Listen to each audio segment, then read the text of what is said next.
안녕하세요. 오토기업 김정민입니다. 상품이란 상대적인 가치로 판단이 되는 겁니다. 아이오닉 5 EV6가 훌륭한 전기차다. 가성비가 좋습니다. 세계 올해의 차, 유럽 올해의 차 각광을 받고 있는데 이거 오래 안 갈 수 있습니다.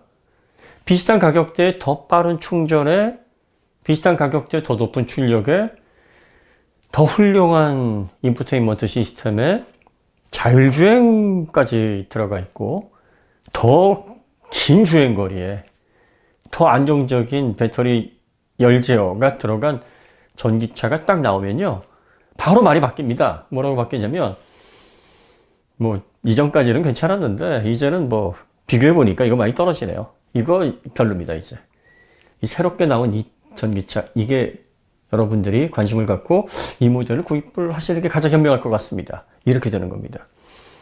저희가 ID4, Q4 그다지 좋은 전기차가 아니라고 판단을 했는데 테슬라 모델 3도 없고 아이오닉 5나 EV6도 안 나왔어요. 그러면 ID4 같은 전기차가 그게 어딥니까? 비교 대상이 없잖아요. 그러니까 괜찮네요. 전기차가 이 정도면은 내연차에 비해서 여러 가지로 편리하고 조용하고 공차 중량 많이 나가는 거예요. 배터리 때문에 그런다고 치고 괜찮습니다. 이렇게 평가를 했을 겁니다. 그런데 항상 문제는 더 좋은 모델, 비교가 되는 모델이 상대적으로 가치를 평가하게 만들기 때문에 그래서 문제인 거예요. 김연아 선수 때문에 아사다마오가 세계 최고의 선수라는 극찬을 못 받았죠. 김연아 선수가 동시대 선수가 아니었다면 아사다마오 선수에 대한 평가는 많이 달라졌겠죠. 손흥민 선수가 지금 열심히 훌륭한 성과를 내고 있는데 팀의 주전 중에서 스트라이커 중에서 월등한 기량을 가지고 있는 선수가 영입이 됐다 그러면 주전에서 밀릴 수 있는 가능성은 얼마든지 있는 겁니다. 상대적인 거예요. 그러니까 여러분들이 자동차를 평가하실 때 믿음이나 전통, 헤리티지, 내연차 시대에는 이게 좀 통했어요. 왜냐하면 내연차에서는 엔진을 개발하고 그 엔진의 내구성을 잘 확보해서 신뢰 있게 장기간 사용하기 위해서 앞선 기술력을 통해 기술을 선도하던 업체들의 그 네임밸류이 굉장히 중요한 요소로 작용을 했거든요. 이 전기차 시대가 오면서 이게 다 이제 파워트레인에서 필요가 없어진 겁니다. 파워트레인만 필요가 없어진 게 아니라 자동차는 이 출력을 내면서 달리는 기계장치입니다.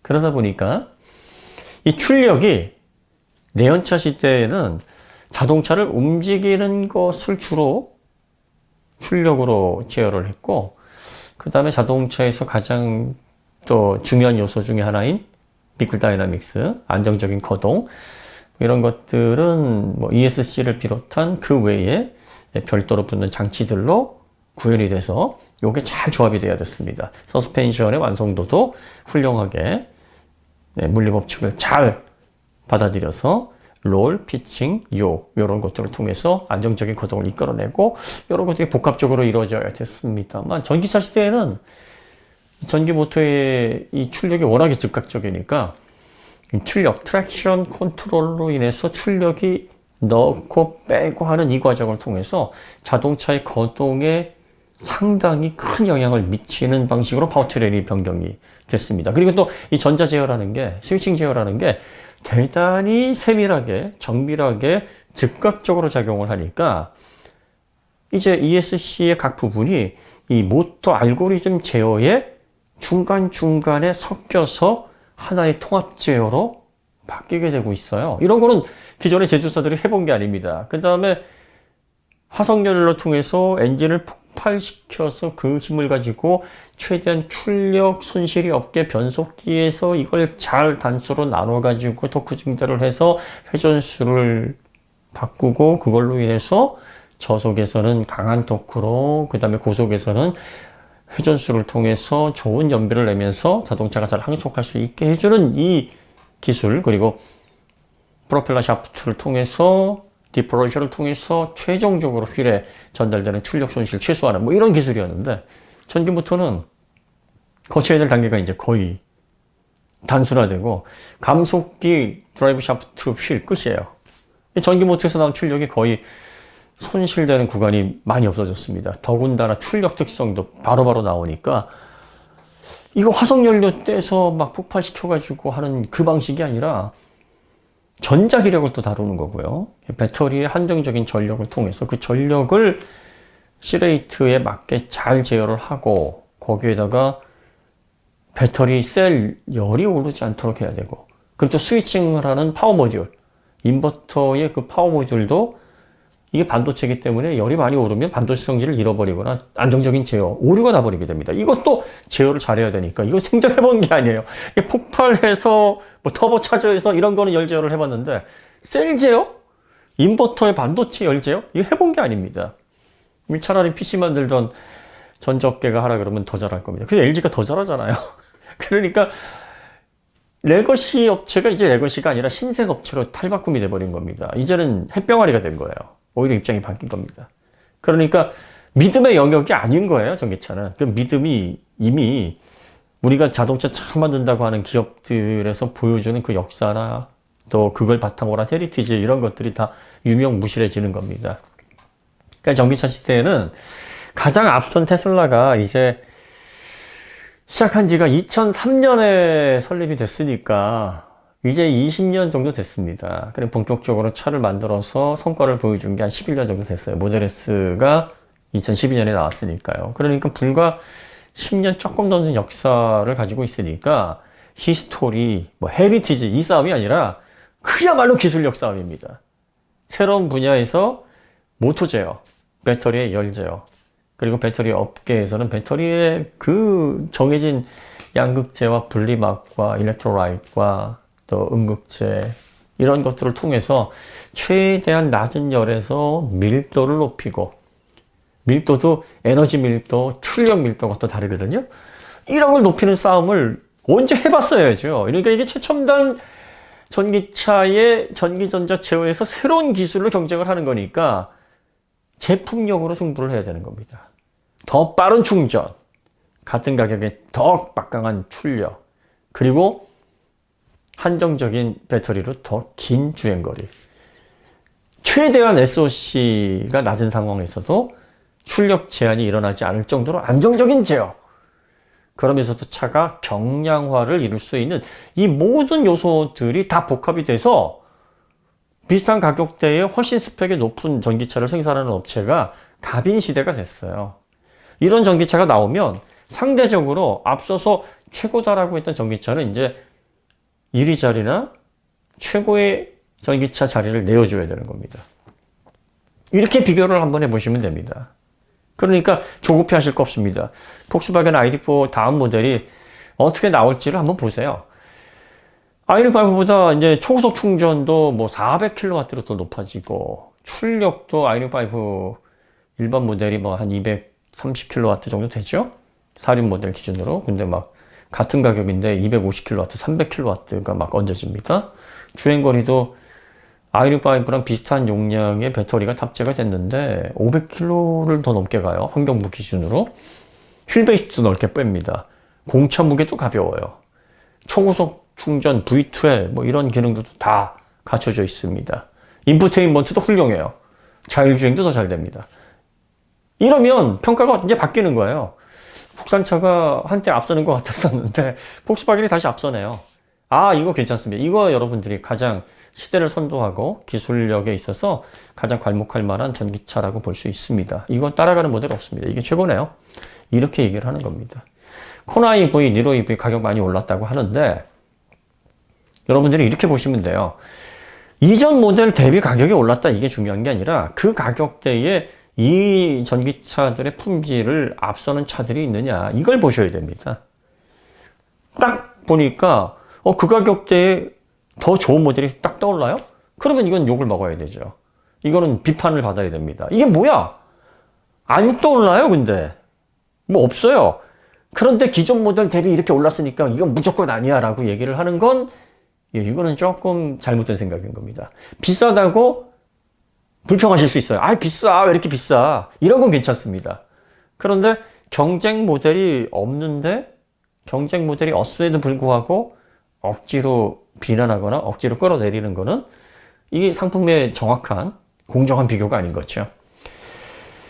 현재 잘한다고 해서 앞으로 계속 잘하리라는 보장 없습니다. 그건 테슬라도 마찬가지예요. 현대도 마찬가지고, 그리고 지금까지 자동차 업계를 견인해왔던 독일 기업들도 마찬가지입니다. 그러니까 어떤 차들을 여러분들이 평가하실 때는 이 차보다 지금 이 가격대에 더 좋은 품질을 가지고 있는 전기차가 있나? 혹은 내연차가 있나? 이 기준으로 보셔야 됩니다. 그리고 그런 전기차를 생산하는 업체가 등장했다면 상품을 놓고 판단을 하셔야 되는 거예요. 스펙을 비교해보고 기술적인 포인트를 비교해봤는데 이쪽이 앞섭니다. 그런데 자기의 뭐 기가 막힌 무당파 똥꼬를 믿고 내 느낌으로는 스펙만이 중요한 게 아니기 때문에 스펙이 딸리더라도 내 똥꼬가 더 좋다라고 얘기를 하니까 이 차 손을 들어줘야지.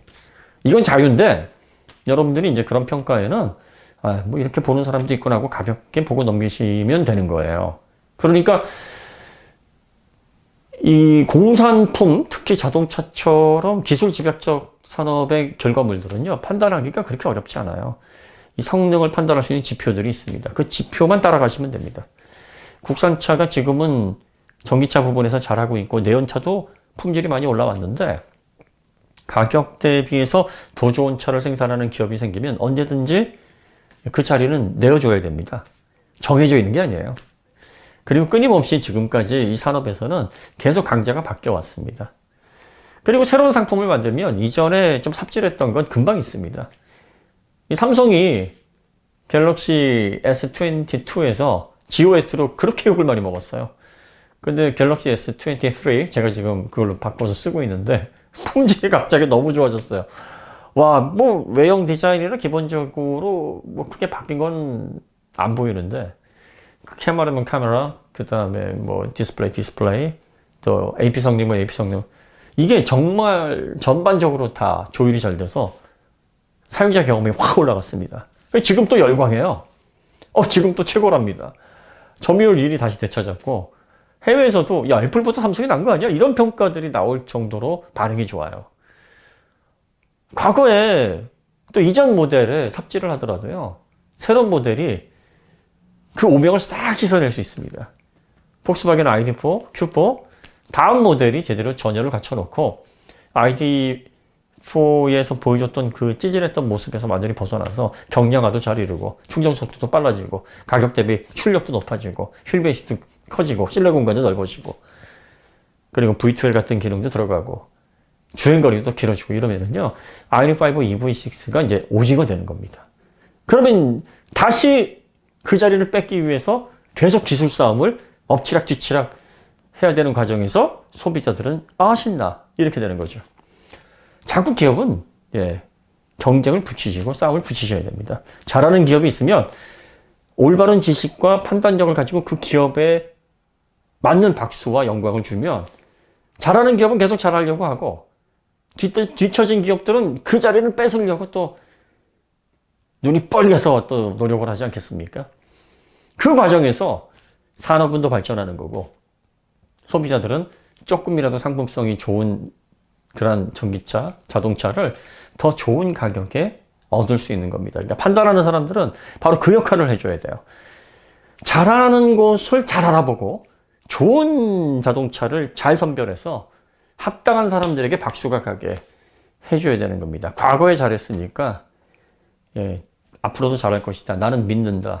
뭐 이런 무당파식의 평가를 절대로 해서는 안 되는 겁니다. 그러니까 이러한 냉정한 생각과 균형 잡힌 사고로 자동차는 그냥 모든 감정이나 과거의 데이터베이스 다 빼고 전기차 시대에는 새롭게 리셋해서 그래서 판단을 하시면 오판하는 그런 확률이 크게 낮아진다 하는 점을 좀 기억해 주셨으면 하는 바람입니다. 오늘 이야기는 여기서 마치도록 하고요. 더 좋은 컨텐츠로 찾아뵙도록 하겠습니다. 감사합니다.